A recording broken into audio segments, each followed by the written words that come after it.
ከእመቤታችን ከቅድስት ድንግል ማርያም ከስጋዋ ስጋ ከነፍሷ ነፍስ የነሳ በአብ ቀኝ ያለው ወልድ በተለየ አካሉ ከእመቤታችን ከቅድስት ድንግል ማርያም የተወለደ በባህሪ በመለኮት በአገዛዝ ይህንን በመሳሰለ ከአባቱ የማይለይ ቅድምና የሌለው ከሶስቱ አካል አንዱ ወልድ እሱን ነው የምታመልኩት። አሁን ሌሎች ጋር በምትሄዱበት ጊዜ ግን የተለየ ነው።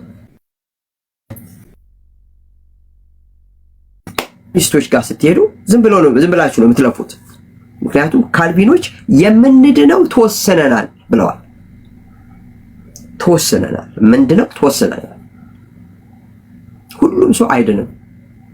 ዓለም ከመፈጠሩ በፊት በእግዚአብሔር ተወስኗል የሚድነው። ስለዚህ ስራ አያስፈልግም። በጸጋው ብቻ ድነናል ይላሉ። ተስማማላችሁ? ከዛ ነው ትራይባሊዝም የመጣው። እንደ ዘረኝነቱ ማለት ነጭ ብቻ ነው የዳነው የሚለው ሐሳብ የመጣው ከዛ ነው። ጀርመኖች እኛ ምርጥ ዘር ነን ያሉት በዛ ምክንያት ነው። የነ ሉተር ምርጥ ዘር። በነገራችን ላይ ሂትለር ሲፈቀፈቅ ሉተር ነው የሚመጣው ይላል። ስራቸው ስጋዊ ስለሆነ በህይወታቸው ውስጥ ያለው ኤክስፒሪየንስ ወይም ደግሞ በህይወታቸው ውስጥ ያለው ነገር በአጠቃላይ ጥፋት ነው። ለምሳሌ ሉተር ሃይማኖቱን ከፈጠረ በኋላ ህዝቡን ሞቢላይዝ ካደረገ በኋላ ለራሱ ሐሳብ ህዝቡ ደግሞ ነፃነት ማግኘት አለብን ብሎ ያንን መንገድ ሲከተል ከንጉሳ ጋር ሆኖ ያንን ህዝብ አስረሽኗል፣ አስገድሏል። ጄኖሳይደር ነው። ይሄ የትም አይደለም፣ ራሳቸው ፕሮቴስታንቶች የጻፉት። ጉግል አድርጉ። ይሄንን እሱ የፈጠረውን ሃይማኖት የሚከተል ሰው በጣም አሳዝንም። ብዙ ሰዎች ነፍሰ ገዳዮች ይመሯቸዋል። የነፍሰ ገዳዮችን ሐሳብ ይገዛሉ። አልገርምም? በጣም ነው የሚገርመው። ጌታችን መድኃኒታችን ኢየሱስ ክርስቶስ ግን እንኳን ሰው ሊገል ራሱን አሳልፎ ለበጎቹ የሰጠ ነው። አባቶች ሲናገሩ እረኛ በጎቹን ይበላል። በቃ ይሄ የሰው ልጅ ልማድ ነው። በጎቹ እረኛውን የበሉበት ታሪክ የጌታችን የመድኃኒታችን ኢየሱስ ክርስቶስ ነው። ስጋዬን ብሉ ደሜን ጠጡ ያላቸው ለበጎቹ የመጀመሪያ ታሪክ ነው። ጌታ ሩህሩህ ነው። ጌታ ቸር ነው። ሳቦታጅ የለም ጌታ ጋር። እሳትና ውሃን አስቀምጡ ወደ አሸኛችሁ ወደምትፈልጉት እጃችሁን ዘርጉ ነው የሚለው። ወደ ሌላው ቀርቶ ሊያድነን እንኳን ሲፈልግ ፍቃዳችን ይጠይቃል። አይገርም እንጂ በፕሮፓጋንዳ በምን ትርምስ ፈጥሮ ሰውን ወደ ክርስትና ሐሳብ ወደ መዳን አያመጣም። ያውም ወደ መዳን በቸስ በወታደርም ተገዶ ሰው ወደ መዳን ቢመጣ ጥሩ ነበር። ግን ለዛም ቢሆን ፍቃድ ይጠይቃል ጌታ።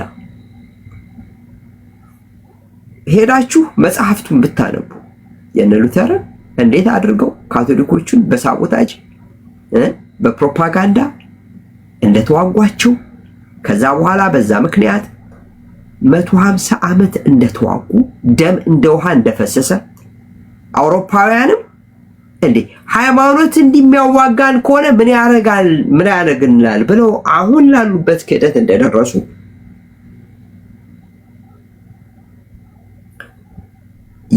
ክርስትና አውሮፓ ውስጥ ሙሉ ለሙሉ እስኪጠፋ ድረስ አብያተ ክርስቲያናቶቻቸውን ለፓርቲ ለምናምን እስኪሸጡ ድረስ ወጣቱ አልቀበልም፣ እናንተ እውነት ሐሰት ነው የምታስተምሩት፣ እናንተ መከተል አይቻልም፣ ታሪካችሁ ቆሻሻ ነው፣ ስትገዳደሉን የኖራችሁት ደም እንደ ውሃ የፈሰሰበት ሃይማኖት ነው። ስለዚህ እናንተን አንከተልም ብሎ ምን ይሻላል? መካድ ይሻላል። እግዚአብሔርን ካደ። እነ ኒቼ የሚባሉ ተነስተው ፈላስፎቹ በቃ እግዚአብሔርን ገደላችሁት ያለ ጌታችን መድኃኒታችን ኢየሱስ ክርስቶስ የሰበከው ይህንን ጌታ አይደለም። እናንተ አሁን ጦርነት ያወጃችሁበትን የዲያብሎስ መንፈስ አይደለም ጌታ የሰበከው አላቸው። ህዝቡ ከናንተ መካድ ይሻላል። የኛም ዳይሬክሽን ይሄ ነው። አስቡ፣ የሪፎርሜሽን የታድሶ መንፈስ ከመጣ ሀገር ውስጥ ጦርነት ይቀሰቀሳል። በቃ ይሄ የታለመ ነው። በቃ ብልጽግና ምናምን የሚባሉ እጅግ ስንኩል ሐሳብ ያላቸው እምነቶች ከመጡ አንድ ሀገር በጦርነት ይታመሳል። ትራይባሊዝም ይስፋፋል። በቃ ይሄ ነው። አንድ ነገር ልንገራችሁ፣ ሁል ጊዜ ጦርነትን የሚስበው ሲስተም አውሮፓውያን የቀረጹት በዚህ ነው። ጸብን የሚያስፋፋ ሲስተም፣ እርስ በርስ የሚያፋጅ ሲስተም፣ የሚያጠራጥር ሲስተም፣ በፍርሃት የሚያጥለቀልቅ ሲስተም፣ የሰው ደም እንደ ጎርፍ ፈሶ ምንም የማይሰማቸው ፓስተሮች ሀገር በሀዚህ ዓለም ተይዛ ከበሮ የሚደርቁ እንዲህ አይነት መንፈስ ነው ሀገሩን የሚያለብሱት። ይሄ ነው እንግዲህ ይሄ በ15ኛው መቶ ክፍለ ዘመን ዓለምን የቀሰፋት መንፈስ ነው። እነ ጸጋዬ ገብረመድኅን መጻጉዕ ብለው የሚሉት መጻጉዕ መንፈስ አውሮፓን ወሯታል የሚሉት ከነሱ ተርፈው አፍሪካን ያመሱበት፣ ከነሱ ተርፈው አሜሪካኖችን ያመሱበት ጨካኝ የሆነ ሲስተም ይሄ ነው። ፕሮቴስታንቲዝም ኢቪል ኢምፔሪያሊዝምን የፈጠረ ነው። ከሰይጣን የባሰ ሰይጣን ኢምፔሪያሊዝም ምንም ለሰው የማያስብ አንዲት ሀገር በድህነት ስትማቀቅ ከዛ ህዝብ ላይ ቦጭቀው መውሰድ የሚፈልጉ ሰይጣናዊ ሀሳብ ያላቸው ሰዎች ነው የሚፈጥሩት። ሰውን እንደ ኮሞዲቲ ወይም እንደ ዕቃ ወይም እንደሚሸጥ እንደ መኪናና እንደ ምናምን እንደ ብረት ምናምን አድርጎ የሚቆጥር መንፈስ ነው። ስለዚህ ከዚህ የፕሮፓጋንዳ መንፈስ ራሳችሁን ጠብቁ፣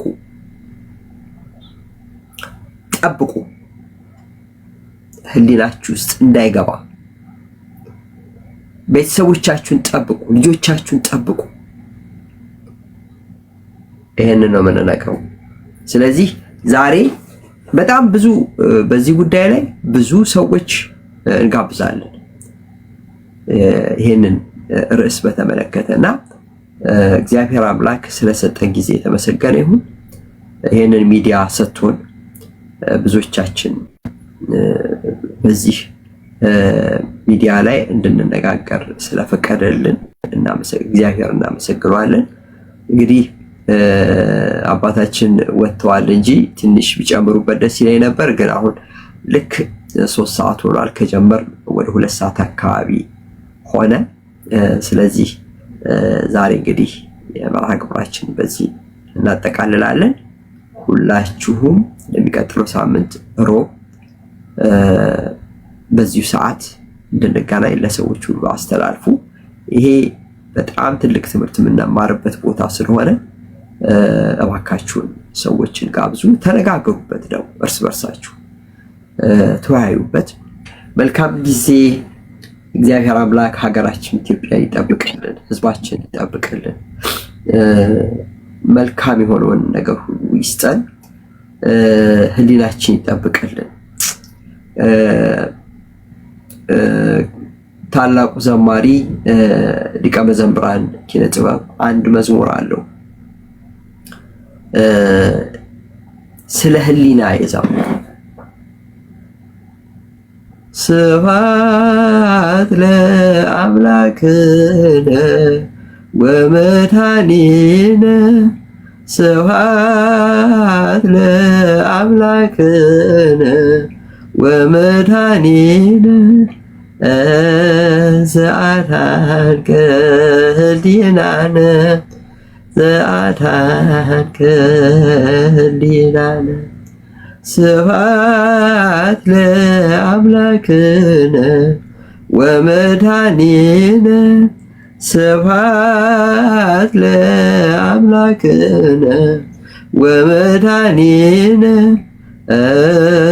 ዘአድኀንከ ህሊናነ ዘአድኀንከ ህሊናነ። ህሊናችንን ስለጠበቅ በሰላም በጠዋት ስለተነሳን ስላላበድ እቺ በትንሽ ነገር ልትቀውስ የምትችልን ህሊና ስለጠበክልን በህሊና ስላለን ህሊናችንን ሊያቃውሱ የሚችሉ የመንፈሳዊ ጦርነትን እንድንቋቋም ኃይል ስለሰጠህን ወደኛም እንዳይንጠባጠብ ይሄ መርገም ወደ ህይወታችን ውስጥ ሰርጾ እንዳይገባ ስለከለከልክልን አምላካችን ላይ እናመሰግናለን። ህሊናችንን ስለጠበቅ እናመሰግናለን የሚል መዝሙር ነው። እኔ በጣም የምወደው መዝሙር ነው። እግዚአብሔር አምላክ ህሊናችሁን ሁሉ ይጠብቅ፣ ከመናፍቃን ክህደት፣ ከሐሰተኛ መምህራን የስተት ትምህርት እግዚአብሔር ይጠብቃችሁ። ሰው አካሉ ቢጎዳ ቢቆስል ይድናል። የህሊና ቁስል ግን ከባድ ነው። አንድ ሰው በኑፋቄ ከተለከፈ ያንን ሰው ለማዳን እጅግ በጣም አስቸጋሪ ነው። ስለዚህ ህሊናችሁን ጠብቁ። ሁላችሁ ህሊናችሁን ጠብቁ። እግዚአብሔር ከእናንተ ጋር ይሁን። መልካም ጊዜ ለሁላችሁ። አሜን። ሊቀ